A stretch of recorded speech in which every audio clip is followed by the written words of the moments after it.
different demigods. By all the different demigods. Upetaha. Joined.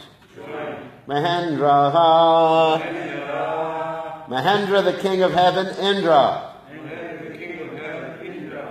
Guru, his spiritual master. Anvayat, followed. Sura, of the demigods. Asura, and of the demons. Vinashaha, causing destruction. Abut, there was. Samaraha, a fight. Tarakamayaha, simply because of Tara, a woman. The wife of Brahaspati. Translation. King Indra, accompanied by all kinds of demigods, joined the side of Brahaspati. Thus there was a great fight, destroying both demons and demigods, only for the sake of Tara, Brahaspati's wife. So you can repeat. King Indra, accompanied by all kinds of demigods, joined the side of Brahaspati. Thus there was a great fight, destroying both demons and demigods, only for the sake of Tara, Brahaspati's wife. So no purport to this text. We'll read the next text, and the text after that has a purport. So, text 8. Nivedito tangirasa somam nirvarcha vishvakrit taram swabartre prayachad antarvanvatnim vaitpatahi. When Lord Brahma was fully informed by Angira about the entire incident, he severely chastised the moon god Soma. Thus, Lord Brahma delivered Tara to her husband, who could then understand that she was pregnant. Text 9. Jajatyajashu duspradye matshitrad ahitam parahai naham tvam basmasat kuryam striyam santani kesati. Brahaspati said, "You foolish woman, your womb, which was meant for me to impregnate, has been impregnated by someone other than me. Immediately deliver your child. Immediately deliver it." Be assured that after the child is delivered, I shall not burn you to ashes. I know that although you are unchaste, you wanted a son. Therefore, I shall not punish you. So, purport by His Divine Grace, A.C. Bhaktivedanta Swami Srila Prabhupada Ki Jai. Tara was married to Brahaspati, and therefore, as a chaste woman, she should have been impregnated by him. But instead, she preferred to be impregnated by Soma the moon god, and therefore she was unchaste. Although Brahaspati accepted Tara from Brahma, when he saw that she was pregnant, he wanted her to deliver a son immediately. Tara certainly very much feared her husband, and she thought she might be punished after giving birth. Thus Brahaspati assured her that he would not punish her, for although she was unchaste and had become pregnant illicitly, she wanted a son. So, Om Gana Timidanda Shagananjana Shalakaya Chachur Militam Yena Tasmai Shri Gurve Namaha. So, this is an interesting discussion about chastity. And it's also an interesting discussion about justice. What do we mean by justice? That, she did something that was really bad. And basically, in certain countries, of course not in India, but in certain countries they actually stone a woman for something like this. Actually, in certain countries they even stone ladies if they have a boyfriend and they're not married, they're seen. In certain countries they actually arrest ladies if they don't cover their heads. That's ironic, of course. They have these morality police. I don't know if any of you have heard about this before, but they have these morality police that go around, and if some lady is not covering her head or doing this or doing that, then they beat the lady. There's actually videos of this on YouTube. So anyway, of course the Vedic system is not quite like that. But still the chastity of a lady is prescribed. And what's happening here is that there's extenuating circumstances. So normally if she just, let us say, run away with Soma, Tara had run away with Soma, just because she just wanted to enjoy illicit sex life, there would have been a different punishment. Let me give you an example. Let's take the story of Ahalya. Everyone's heard of Ahalya? Ahalya was she was a very attractive lady, and she was married to Gotama Rishi. And being married to Gotama Rishi took care of her nicely. Of course, they were living in the forest. But Indra, he became attracted to her. And in order to associate with her, he took the form of Gotama Rishi, and he did that. Well, nice spike. Yeah, okay. He took the form of Gotama Rishi while Gotama Rishi was taking his bath in the river. So, and then he went and he said to Ahalya, hi, and then he had a relationship with Ahalya. But actually, Ahalya had some desire. She actually wanted to enjoy with Indra. So her punishment was when her husband came back and found that Indra had just stepped out. Indra looked exactly like him, which is quite shocking. Like if you go to your house and you find someone going out of your house who looks just like you, that's quite shocking, isn't it? I can imagine if I went to my home, opened the door, and then I walked out. Yeah, I probably want to go to see a psychiatrist. Anyway, so then, of course, Gotama Rishi cursed Indra. Indra lost his masculinity for some time. That's the story of the Bhagavatam. And he basically got so angry with his wife for being unchaste that she was punished. There's two versions of the story. One version is she became a rock, and the other version is she became disincarnate. In the Valmiki Ramayana, it actually says she became disincarnate. Disincarnate basically means, carne means like flesh, incarnate means to take the flesh, or to have a body, like incarnation, and disincarnate means to not have a body, to lose your body. So she became disincarnate in the sense she became a subtle living entity. That's what the Valmiki Ramayana says. I know that the general story you hear from the Tulsidas Ramayana and also from Hindu culture is that actually she became a rock, but she didn't become a rock. And so for many, many years she had to remain like that, disincarnate, until Lord Ram came. That was her tapasya, repentance. Just like we talk about, repentance, or the word for that, of course, in Sanskrit is prayaschita. Prayaschita means repentance.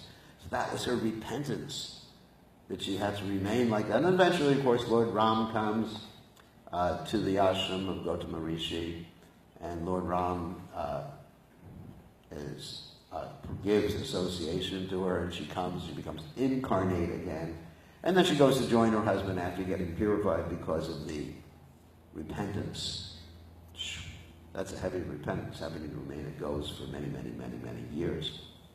Of course, we understand in Krishna consciousness, we don't have to undergo repentance if we do something. Of course, not that we should do something. But still, if something happens accidentally, you happen to smoke a cigarette or something like that. Anyway, whatever. Or go to the pizza store and buy a pizza or something. But if accidentally you do something, then you don't have to undergo some prayaschitta. Of course, that's mentioned in the Bhagavatam, in the 6th canto of the Srimad Bhagavatam. After the whole description of the hellish punishments is given by Shukadeva Goswami to Maharaj Parikshit. In the 6th canto of Srimad Bhagavatam, it's mentioned, Tasmat Sankirtanam Vishnur Jagam Angasam Hatama Vikarivya Vidikantika Nishkatam. The best way of atonement, the best solution, the best problem solving any situation is what? Sankirtanam Vishnu Jagan Mangalam Angasam. Is the chanting of the Lord's holy names. I mean, we're in the Hare Krishna movement, but still, oftentimes we forget that the chanting is the most important thing we do. And so, if your mind slips, just chant. Don't have to sleep on a bed of nails. You don't have to become disincarnate. So anyway, those are the various punishments. So let's talk a little bit more about chastity. Because this is the subject matter here. Of course, Prabhupada also talks about this subject matter of chastity, not only in relationship between the husband and the wife, but also in relationship between the disciple and the spiritual master in the 4th canto, part 4. Of course, the 4th canto nowadays, of course, they publish it in like 2 volumes or 1 volume or whatever, but originally it was part 4. In the 4th canto, in the story of Puranjana, and who later becomes Mayadwaja, and her husband has actually passed away, and she's lamenting about the passing away of her husband, and Prabhupada uses that particular episode in the Srimad Bhagavatam to illustrate the relationship between the spiritual master and disciple. Of course, he is actually quoting from Vishwanath Chakravarti Thakur, who elaborates on this too. And you see, Prabhupada's purports are very much in line with the purports, commentaries of the previous acharyas, because sometimes I read the comments of the previous acharyas and I see how much faithful Prabhupada is to the previous acharyas' comments. I mean, sometimes Prabhupada will give some modern example in his purports, which is perfectly all right. But in general, it's very much the same thing as the previous acharyas. He sort of compiles and makes concise the commentaries of the previous acharyas. So Prabhupada comments in these particular purports about the relationship between spiritual master and disciple. I mean, one particular comment that always struck me was that when the spiritual master leaves the planet, the disciple should be ready to leave the planet with the spiritual master unless the disciple is ready to carry out the mission of the spiritual master. That's really, I remember that struck me, of course, particularly right after Srila Prabhupada left the planet, and that's one of the impetuses for my taking sannyas. It's just like a declaration. I am going to serve Prabhupada without any other thing, any other interest, of course. Hopefully, one day I will achieve that particular status. I'm not saying I've achieved the status. So, and then, oops, what happened here? This internet is not working. So anyway, so there's other things that Prabhupada said that if one serves the mission of the spiritual master after the spiritual master leaves, then the super soul appears before one. So, have this whole description of chastity in relationship with guru and disciple. So, but the traditional descriptions of chastity have to do with husband and wife. Generally, that are the descriptions of chastity, and I wanted to tell some of these stories that illustrate this point. Of course, one of the actually two stories are my favorite, which is the Savitri and Satyavan and Nal and Damayanti. I'm sure you've heard these stories before, but they're very interesting stories. Some of you have not heard these stories. So, once upon a time, there was a king named Ashwapati. Ashwa means horse, and Pati means like the owner or the one controller. Anyway, so he prayed to Brahma for his son. And as he was praying to Brahma for his son, Savitri gave him a blessing for a daughter. He actually wanted a son. But anyway, you'll see later on his desire is fulfilled. So he named his daughter Savitri, and she was so beautiful that nobody wanted to marry her. That's pretty good, isn't it? Can you imagine a lady so beautiful that don't want to marry her? Why? Chanakya Pandit says that your beautiful wife is an enemy at home. Why? For various reasons. One reason is that everyone else is looking at her. You have to just keep her in a palanquin all the time. Like Prabhupada said, even when his mother went out, his mother would go out in a palanquin carried by 4 men. Pretty good, isn't it? So, of course, we cannot imitate Bengali culture like 125 years ago. So anyway, so she was so beautiful, no one wanted to marry her. And so her father said, you basically, I guess they advertised as Swayamvara and nobody came. So his father said, you got to look for your own. So she went out with all the king's horses and all the king's men to look for a husband. And she returned after a year. And at that particular juncture, Narada Muni was with her father. And Narada inquired, what, have you found someone? And she replied, yes, I found someone to marry, and his name is Satyavan. Narada Muni said, that's a bad idea.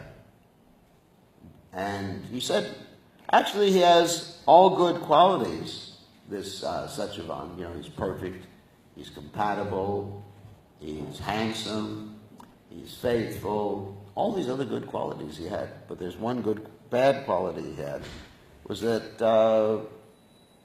he was going to die in a year. So, very few ladies are going to want to marry a man who will die in a year. Of course, sometimes people do that.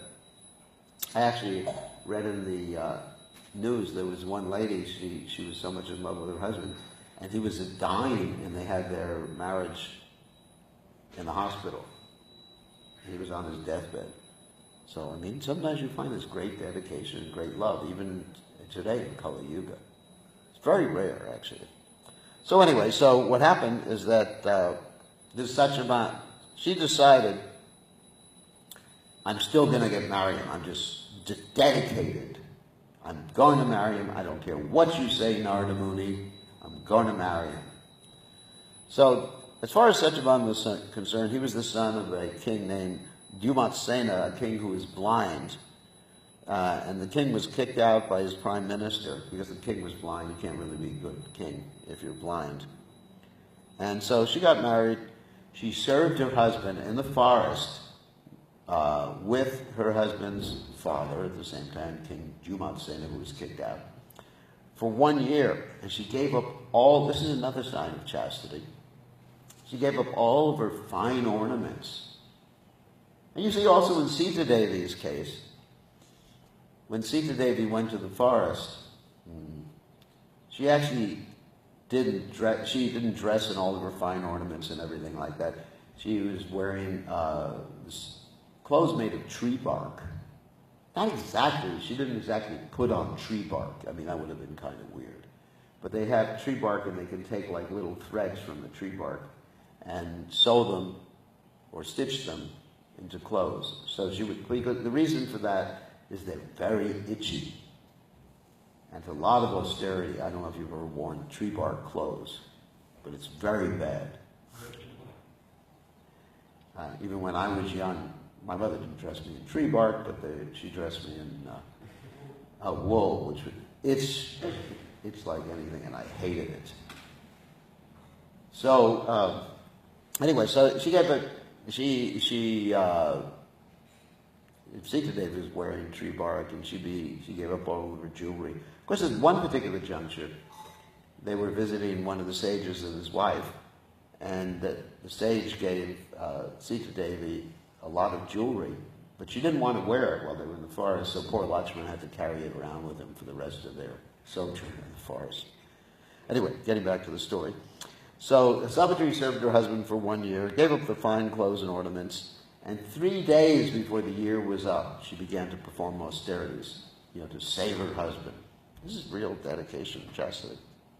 She fasted, and on the actual day that he was supposed to die, because she knew the actual day he was supposed to die, she went to the forest with her husband, and this wasn't an ordinary occurrence. And during the time when she was in the forest with her husband had a heart attack, and he died with his head on her lap. And she was so dedicated, she could actually see Yamaraj come and take her husband's soul or subtle body, which accompanied the soul. And Yamaraj took his noose, and it's described that the subtle body and the soul, whatever it was very, very small. And she was following Yamaraj. She was so dedicated she could follow Yamaraj and see Yamaraj. And the whole discussion is, the whole description is that Yamaraj first of all said, "Go back, lady." And she had already taken 7 steps with him. It's described anyone you take 7 steps with, it establishes a sort of friendship or bond. And so she began to ask him questions. Or he asked her questions, sorry. There was a discussion back and forth. And he was very pleased with her answers and her questions. And each time he told her to go back.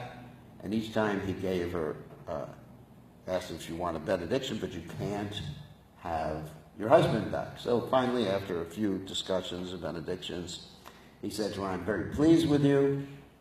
Ask whatever you want, but you can't have your husband back." And the first thing she asked for was, "I want my father-in-law to regain his eyes."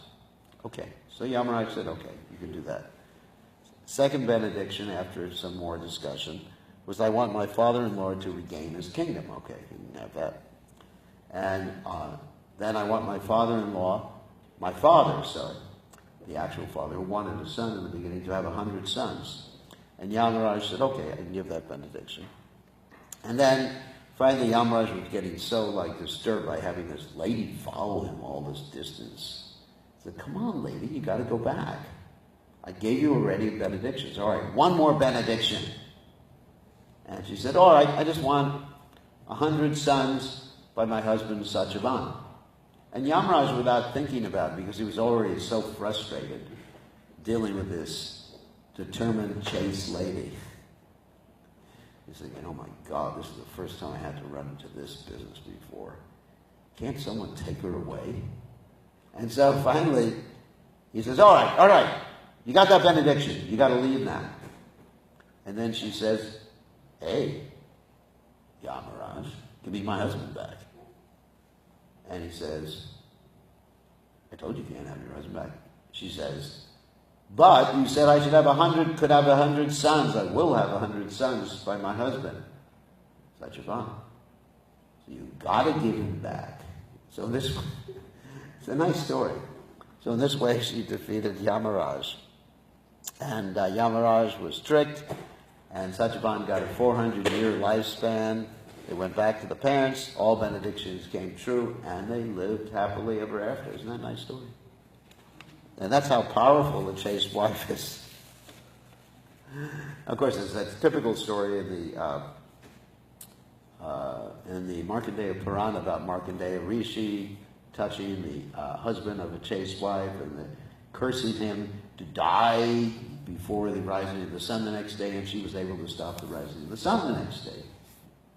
So the chastity is important. I mean, even let's say, apart from wife-husband relationship, if one is chaste to Krishna, chaste to the spiritual master, one becomes very powerful. Like you see Srila Prabhupada, I don't know if I have time to tell the Nala and Damayanti story, but anyway, you see Srila Prabhupada's power Of course, he's Nityasiddha devotee, coming from the spiritual world. But his chastity to his spiritual master was incomparable, was not excelled by any other disciple of Bhaktisiddhanta Saraswati Thakur. I mean, if you have to look at things objectively, even from an external viewpoint, even ignoring everything that Prabhupada did, the empowered, able to turn hippies to happies, able to just start a movement in 11 years and transform the world and get everybody and fulfill Chaitanya Mahaprabhu's predictions in spite of all of his godbrother's objections. Well, actually, one godbrother said to Prabhupada that if Chaitanya Mahaprabhu wanted his name spread, he would have actually done it himself. Said that to Prabhupada. Can you imagine that? And then Prabhupada's reply was, yes, he did want his name spread everywhere in the world. However, he left it for me. Yeah, there's a direct. I was listening to Memories of Prabhupada. Prabhupada actually directly said that. He left it for me. In other words, he wanted to give Prabhupada the credit for doing it. So, I mean, if you look, apart from all those other, millions and millions of evidence of Prabhupada's exalted position, if you look at just examine one thing, Prabhupada's chastity and dedication to his spiritual master, and willingness to follow the order of his spiritual master in spite of being old, I mean, then you can understand what chastity is. Sometimes, anyway, like you see, many of the disciples of Bhaktisiddhanta Saraswati Thakur got that order to go to the Western world, and only Prabhupada actually did it on his own, not wanting or not getting any sort of help from anywhere else. Anyway, so let's see if I can tell the story of Nal and Damayanti to end the class. I'll try to do it real quickly. Once upon a time, there was a king Nal of the Nishadas who liked dice and horses, and there was also King Bhima who had a daughter named Damayanti, and they both heard about each other because there was a swan who actually communicated or told them about each other. Damayanti was madly in love, and then she was so pretty, all the demigods wanted to come, especially Indra, Yama, Varuna, Agni, etc., to the Swayamvara. And they actually asked Nal to become the messenger of the demigods. But she was determined to marry Nal. But the demigods wanted to trick her to see her chastity. So what they did is 3 or 4 of them took the same form as Nal. So she was confronted with these 4 or 5 different Nals there. And she looked and she prayed. And then she understood, Krishna gave her the intelligence that the one who was sweating was Nal. Because demigods don't sweat. Okay. And they had, eventually, so they got married, and they had a twin son and daughter, Indrasena and Indrasena. But Kali and Dwarpa, 2 lower demigods, they became very angry, and they wanted to disturb all their happiness. Dwarpa became dice, and Kali looks for faults in Nal. And Nal had one fault one time, he didn't wash his feet after passing.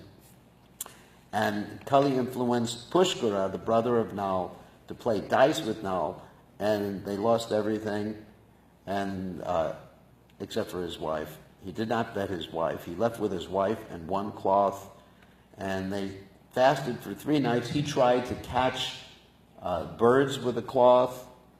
He had an extra piece of cloth. The birds took the cloth.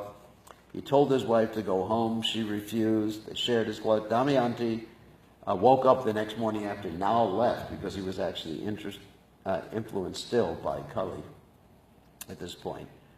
And a snake attacked her, a hunter saved her, but because of her chastity, she was able to kill the hunter with a curse.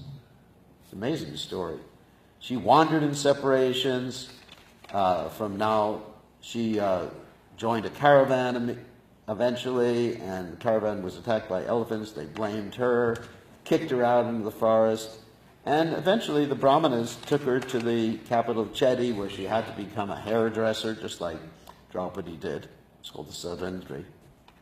And Nal, in the meantime, saved the Naga from a fire. The Naga bit him, turned him ugly, and he gave him a cloth where he could become handsome again. Then Nal went to Ayodhya and became the instructor in horsemanship to the king in Ayodhya. The king's name was King Rituparna.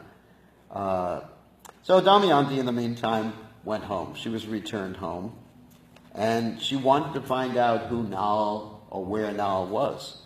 So she sent brahmanas out everywhere chanting different mantras, love songs that Nal, between her and Nal. And so